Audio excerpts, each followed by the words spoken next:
Saudara, pemadaman listrik bergilir masih terjadi di tanah air, terutama di Pulau Jawa. Apa penyebabnya dan kemudian dampak, kemudian juga poin kritis dan solusi cepat atas pemadaman bergilir ini. Kita akan bahas bersama dengan Abra Talatov, Kepala Pusat Energi dan Pangan Indef. Selamat pagi, Mas Abra.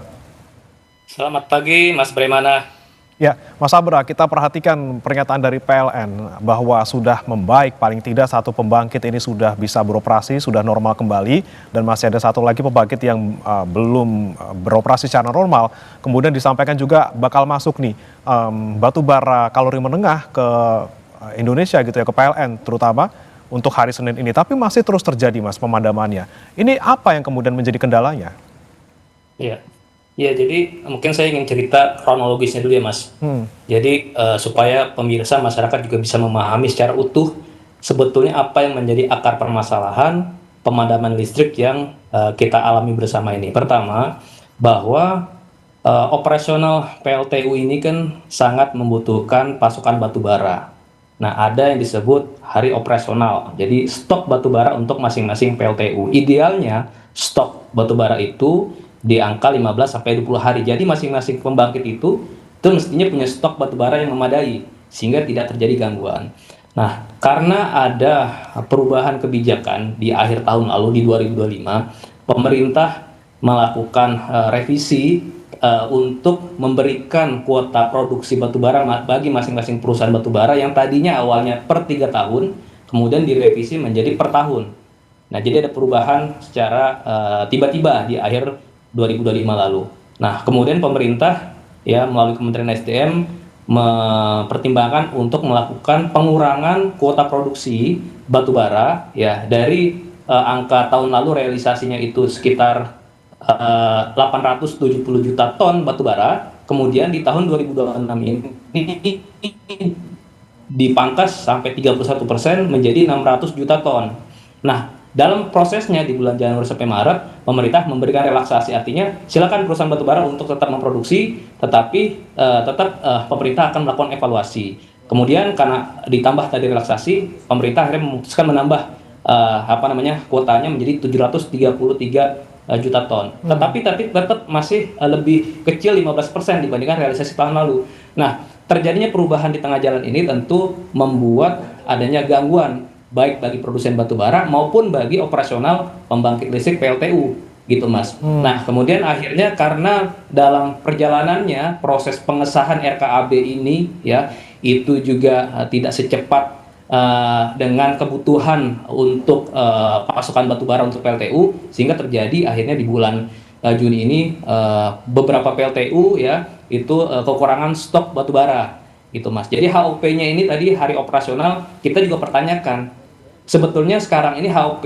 di masing-masing pembangkit listrik itu berapa hari sih? Karena kita pernah mengalami presiden buruk, Mas, di tahun 2021-2022. Waktu itu di awal 2022 kita mengalami gangguan listrik nasional karena hari operasional waktu itu hanya di sekitar 5-10 hari, yang idealnya 20 hari. Maka waktu 2022 itu, Mas, pemerintah memutuskan rem darurat, melarang sama sekali ekspor batubara selama 1 bulan untuk ya menjaga pasokan di dalam negeri ini terjamin. Nah, setelah itu ya kemudian proses pengadaan batubara untuk DMO kebutuhan dalam negeri terpenuhi, pemerintah baru melakukan penyesuaian agar RKAB tadi ya kuota tadi dilakukan selama 3 tahun. Nah, ini udah berjalan di periode kedua, 3 tahun yang kedua. Nah, tetapi pemerintah dengan alasan sekarang harga batubara lagi jatuh di tahun lalu, Mas, ya karena terjadi oversupply, kemudian pemerintah berpikir, nah apa perlu ya produksi batubara nasional kita batasi supaya kita bisa mendorong agar harga batubara mengalami kenaikan sehingga nanti penerimaan negara kita, PNBP kita juga meningkat. Nah, tapi dalam perjalanannya ada perang Amerika dan Iran sehingga harga batubara justru yang tadinya jatuh, Mas, di tahun lalu tiba-tiba meningkat drastis itu sekarang gitu. Jadi ini agak berbeda situasinya, dan kemudian tadi pemerintah cukup terkejut juga dengan adanya persoalan kelangkaan batubara yang dihadapi oleh beberapa pembangkit listrik tadi, Mas. Berarti mungkin bisa dibilang ini ada miskalkulasi dari pemerintah soal pembatasan kuota di RKAB 2026, Mas. Dan walaupun memang katanya rencananya akan ada revisi RKAB dimulai pada bulan Juli, ini apakah cukup gitu waktunya untuk kemudian para pengusaha tambang mempercepat kuota produksinya ataupun memperbanyak produksi batubaranya? Ya, lagi-lagi ini karena memang adanya dinamika ya eksternal, Mas. Yang tadi awalnya kebijakan revisi RKAB menjadi 1 tahun itu kan adanya background harga batubara jatuh di tahun Hmm. lalu, Mas.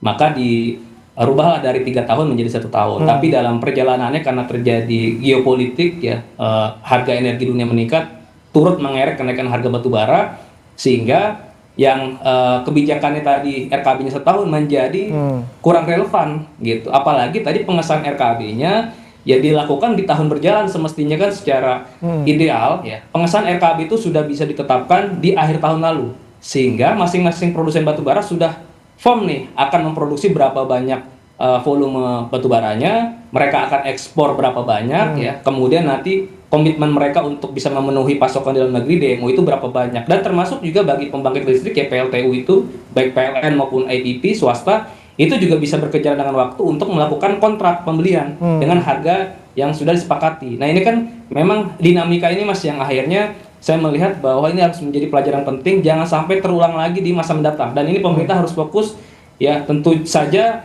kita mendukung upaya pemerintah untuk melakukan reformasi tata kelola sektor pertambangan kita khususnya batubara, karena memang ada persoalan fundamental yang kita hadapi, yaitu terjadinya eksploitasi batubara ya secara eksesif ya, dengan harga yang mahal harga jual yang mahal, tetapi penerimaan negara kita relatif tidak optimal karena terjadinya praktek under invoicing, Mas. Nah, itu yang juga menjadi motif pemerintah, kenapa pemerintah ingin nih melakukan reform, termasuk dengan pemerintah kan akhirnya melahirkan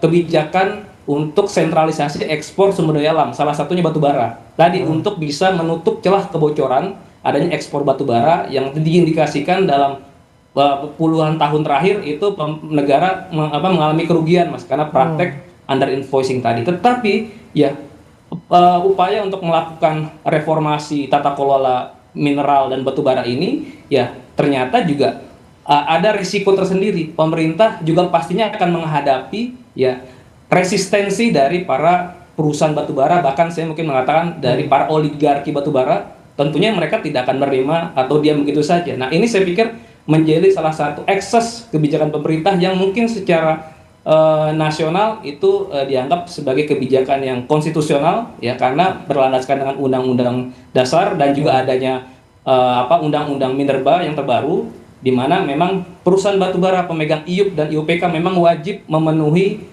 pasokan batubara domestik. Tapi tadi pemerintah atau negara juga tidak boleh menutup mata akan ada risiko perlawanan. Dan ini saya pikir menjadi salah satu dampak yang akhirnya masyarakat menjadi korban. Masyarakat berada di tengah-tengah antar dua kekuatan besar, negara dengan oligarki. Sehingga harusnya negara harus bisa mengkalkulasi kalau ini memang terjadi risiko, kira-kira apa strategi yang harus dilakukan sejak dini. Jadi jangan sampai terjadi pemadaman, dan ini mencoreng wajah ekonomi dan investasi nasional. Karena pemerintah sedang memoles diri, ingin meyakinkan investor bahwa ekonomi kita secara fundamental kuat. Ya, dari sisi infrastruktur kita memiliki dukungan dari infrastruktur fisik termasuk juga energi, tetapi pada kenyataannya ya industri manufaktur sekarang harus menghadapi ujian berat. Mereka sedang mengalami upaya untuk melakukan pemulihan ekonomi, tetapi di saat yang bersamaan industri atau pabrik mereka sekarang ya harus terdampak dari adanya pemadaman, dan pastinya merugikan secara operasional, dan ini juga akan mempengaruhi sentimen ataupun citra investasi kita dalam jangka pendek dan bahkan dalam jangka panjang. Gitu, Mas. Nah, ini yang kemudian juga menarik karena sempat juga disorot gitu, Mas, terkait dengan perusahaan tambang batu bara yang juga terhimpit gitu dengan kondisi harga batu bara di luar yang lebih tinggi daripada harga yang dipatok di sini untuk DMO gitu ya. Mereka lebih memilih untuk mengekspor keluar. Apakah memang ini menjadi salah satu faktor utama juga pasokan batu bara kita di dalam negeri berkurang, dan juga apakah kemudian perlu adanya istilahnya pengetatan untuk para pengusaha tambang batu bara ini untuk bisa memenuhi DMO yang ditetapkan oleh pemerintah? Ya, pertama saya pikir kalau kita berlandaskan dengan undang-undang ya, Mas, aturan main baik itu undang-undang dasar maupun undang-undang minerba, bahwa di dalam pasal 5 ayat 3 undang-undang minerba, seluruh perusahaan batubara memang diwajibkan ya, untuk memenuhi ya kuota DMO. Jadi itu dulu yang harus dipegang. Kita belum bicara persoalan harga dan belum bicara persoalan kualitas ataupun grade. Jadi komitmennya dulu. Yang kedua adalah persoalan harga. Memang sekarang muncul diskursus bahwa perusahaan batubara ini enggan menjual batubara ke pembangkit listrik karena adanya harga yang dipatok, yaitu $70 per ton. Di mana sekarang harga batubara dunia itu sudah lebih dari 100 HBA kita, harga batubara acuan kita untuk yang kualitas tinggi itu sekitar $123 per ton. Jadi sudah ya hampir 70% lah lebih tinggi dibandingkan dengan harga patokan tadi. Ini kan menjadi disinsentif bagi perusahaan batubara. Nah, pertanyaannya adalah apakah memang negara tidak memiliki kendali untuk memaksa dalam tanda kutip bagi perusahaan batubara untuk menjual meskipun harganya sudah dipatok. Dan memang ada inisiatif atau usulan agar harga patokan tadi itu dinaikkan dari $70. Kita nggak tahu usulan dari pengusaha itu berapa, apakah di level 80 atau 100. Nah, kalau memang ada usulan tersebut, mestinya pemerintah juga menyerap aspirasi itu, mendiskusikan dan juga melakukan evaluasi. Sebetulnya ya harga produksi atau HPP batubara dari masing-masing perusahaan itu berapa? Kita tidak tahu kan alasan perusahaan itu karena terjadi kenaikan biaya produksi. Ya karena terjadinya pelemahan rupiah, kemudian juga impor barang modal dan lain sebagainya mengalami kenaikan. Nah, ini saya pikir menjadi momentum untuk mendorong transparansi mengenai sektor batubara. Jadi sekalian aja buka-bukaan. Ini seperti kotak Pandora yang kita buka sama-sama. Jadi kalau memang betul nanti ternyata HPP batubara itu naiknya berapa? Apakah HPP batubara itu produksinya hanya $50 per ton atau $60 per ton? Ya kemudian margin yang diharapkan oleh perusahaan itu berapa persen? Nah, pemerintah akhirnya bisa memutuskan, oh masuk akal nih kalau memang harga patokan tadi dilakukan kenaikan. Jadi tidak merugikan bagi PLN juga atau pembangkit, tidak merugikan juga ke rakyat. Kenapa Mas? Kalau misalkan nanti harga patokannya naik, ya otomatis kan implikasinya biaya produksi listrik naik. Ya, kalau biaya produksi listrik naik, tarif dasarnya naik juga ya. Tarif listriknya akan naik.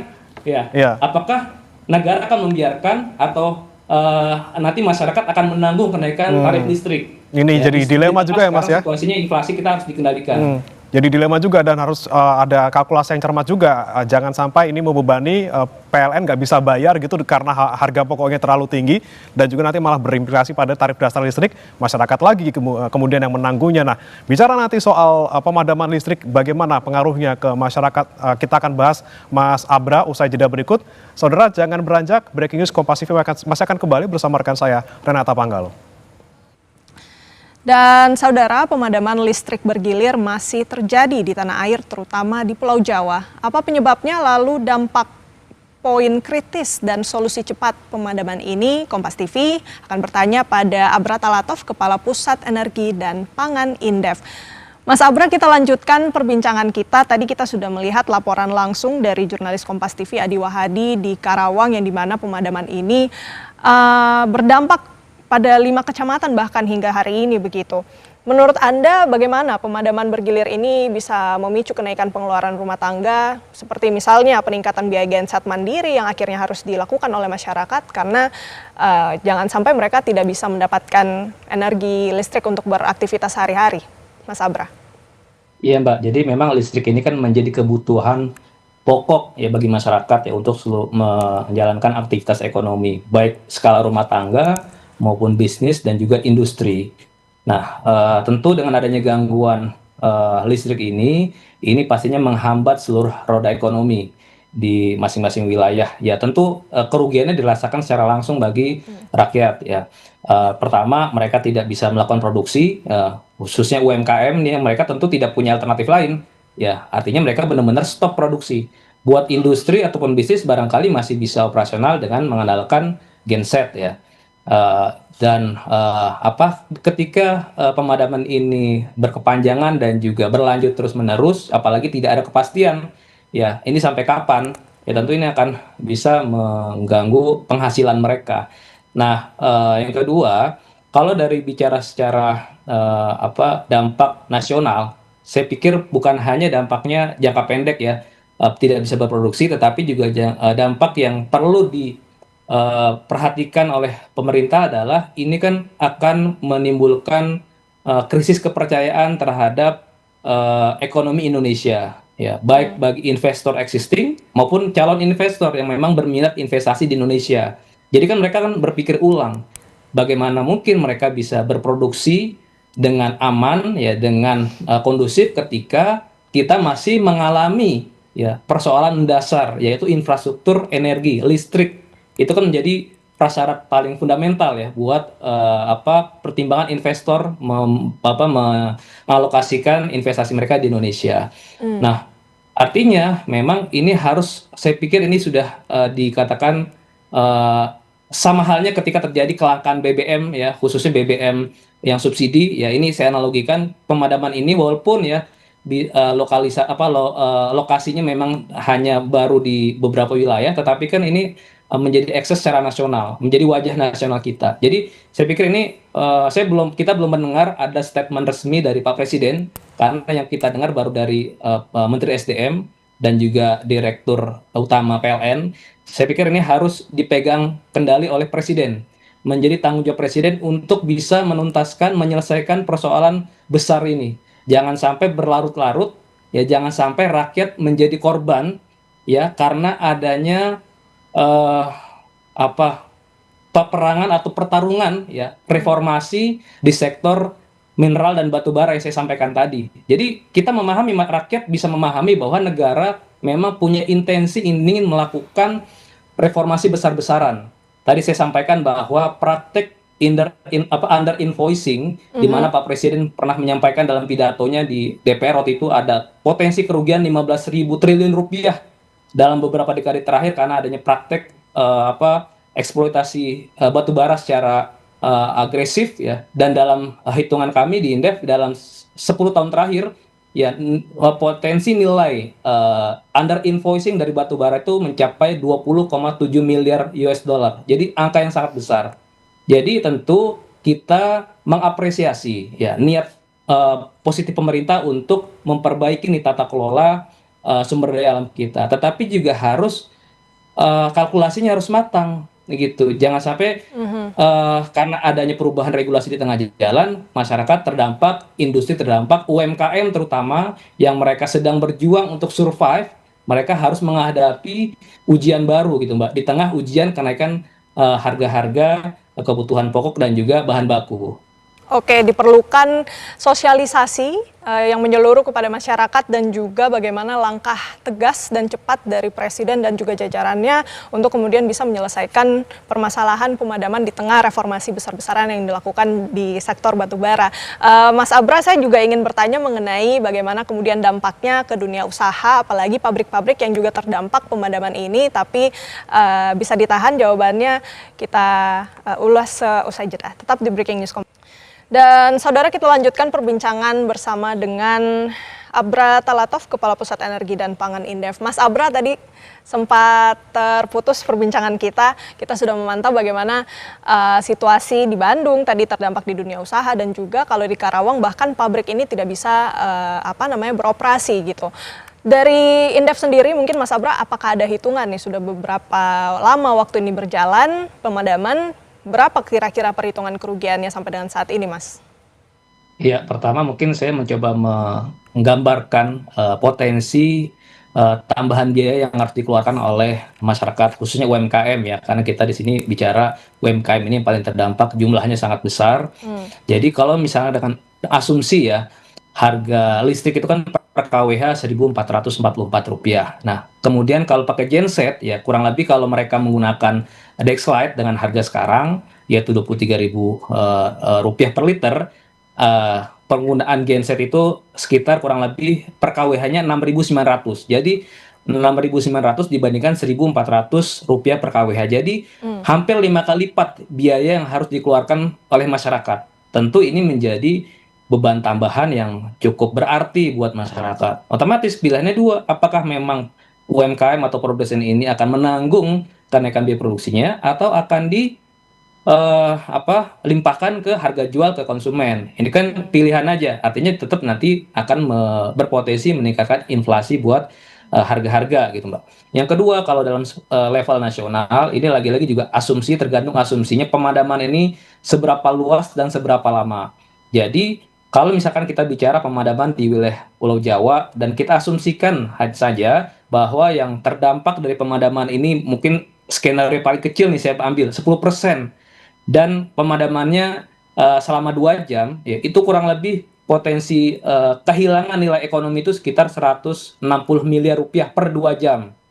Nah, per 2 jam dan skala pemadamannya hanya 10% di wilayah Pulau Jawa. Jadi nanti bisa kita hitung berikutnya kalau misalkan memang skalanya lebih luas dan pemadamannya lebih panjang dan tidak hanya sehari tapi beberapa hari. Jadi memang di atas kertas memang faktanya memang pastinya akan merugikan seluruh masyarakat. Nah, tapi kan kita fokusnya adalah bagaimana penyelesaian, solusinya seperti apa, ini harus menjadi prioritas pemerintah, khususnya Pak Presiden. Karena ini saya pikir sudah menjadi ancaman ketahanan energi nasional. Dan saya juga ingin mengatakan tidak bisa seutuhnya kita menyalahkan PLN ataupun pembangkit listrik swasta. Karena pembangkit listrik ini kan terdampak juga dari ekses ya adanya suplai batu bara yang terhambat. Ya karena RKAB-nya belum disetujui. Kemudian dari sisi volumenya juga mengalami penurunan pemangkasan gitu, Mbak. Nah, oleh karena itu memang pertama harus mempercepat kepastian. Pak Bahlil atau Pak Menteri SDM sudah menyampaikan ya pemerintah sudah meng-approve atau mengesahkan seluruh RKAB dan selanjutnya sekarang bolanya ada di masing-masing pembangkit dan PLN untuk mempercepat proses kontrak pembelian batu bara. Tetapi saya berpikir bahwa ini tidak cukup. Begitu saja pemerintah langsung